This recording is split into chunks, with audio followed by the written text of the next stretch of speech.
लोकलमध्ये शिरताना इथले लोक विचारत नाहीत, डायरेक्ट अंगावर येतात. हां. काल तर एक जण असा मागून चिकटला होता. हां. मला वाटलं आता हा माझ्याशी लिव्ह इन मध्येच राहणार की काय.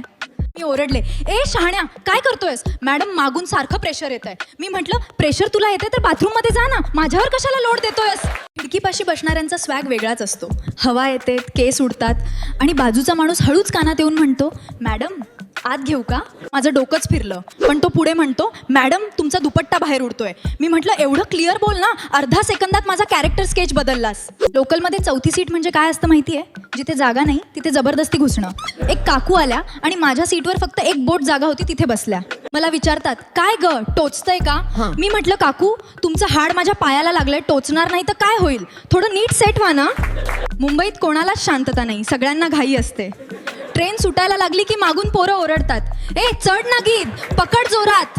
मी विचार केला नक्की काय पकडू, हँडल की तुझा हात. मग कळलं ते संधी पकडायला सांगत होते. ही मुंबई आहे, इथे एकदा गाडी सुटली की डायरेक्ट पुढच्या स्टेशनवरच सुख मिळतं.